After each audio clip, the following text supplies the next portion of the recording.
మహేందర్ అన్న, ఇప్పుడు మీరు ఏదైతే గంభీరమైన ఆరోపణ చేసిరు కదా, భారతీయ జనతా పార్టీ పేరే మార్చి రాష్ట్ర వ్యాప్తంగా చాలా సంచలనం అవుతుంది. రాజకీయాలు కదనే, రాజకీయాలలో రాజకీయాలు ఉంటాయి. టికెట్ ఇయ్యాలా, టికెట్ కోరుకోవడం మీ తప్పు అనంటలే నేను. బట్ టికెట్ ఇయ్యడంలో మళ్ళీ బేతి మహేందర్ రెడ్డి గారికి ఎలిజిబిలిటీ ఏంది, కెపాసిటీ ఏంది, క్యాపబిలిటీ ఏంది, కాంపిటెన్సీ ఏంది, ఇవన్నీ చూసి మ్యాప్ చేసి ఇచ్చిర్రని అనుకుంటున్నా. కాకపోతే మీరు ఏ ఉద్దేశంతో భారతీయ జనతా పార్టీని కొత్త తొట్టలేసి నామకరణం చేసేసిరు, ఇలా ఏ రకంగా చేసిరు? ఏదైనా 1, 2, 3 రీజన్స్? ఒకటండి, పాత బీజేపీని ఇప్పుడున్న బీజేపీని చూడండి.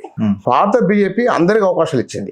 అప్పుడు వర్గాలు ఉన్నా, విభేదాలు ఉన్నా, ఏదున్నా ఒక సిస్టమ్, ఒక ఎలక్షన్ సిస్టమ్ వచ్చేసరికి పార్టీకి సంబంధించిన వ్యక్తులకే బీఫామ్ ఇవ్వడం జరిగింది. వాళ్ళ పార్టీ ఈ రోజు పెరిగిందని చెప్పేసి మీరు అంటున్నారు. అసలు పార్టీ ఈ రోజు పెరగలేదు. పార్టీ అనాదిగా ఉంది. ఆ పార్టీ ఎప్పటి నుంచో భారతీయ జనతా పార్టీ కరీంనగర్లోనే ఇవాళ భారతీయ జనతా పార్టీ, ఉత్తర తెలంగాణ కరీంనగర్ భారతీయ జనతా పార్టీ ఎప్పటి నుంచో స్ట్రాంగ్ ఉంది. వాళ్ళ అనేక మంది 270 పైన సర్పంచ్ గెలవడం జరిగింది. అనేక మంది ఎంపీటీసీ 200 దాకా ఎంపీటీసీ గెలవడం జరిగింది. 5 పైన జెడ్పీసీ గెలవడం జరిగింది. ఎంపీలు గెలవడం జరిగింది.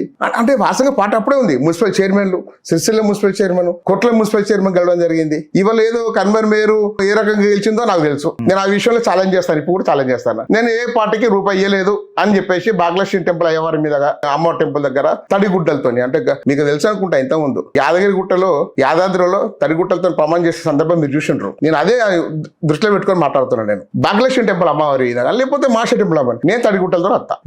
రూపాయి ఇవ్వకుండా నేను మేయర్ సీటు సాధించాలని చెప్పేసి హనుమాన్ చెప్పండి. నేను ఛాలెంజ్ చేస్తాను ఇప్పుడు మీ మీడియా ముఖంగా.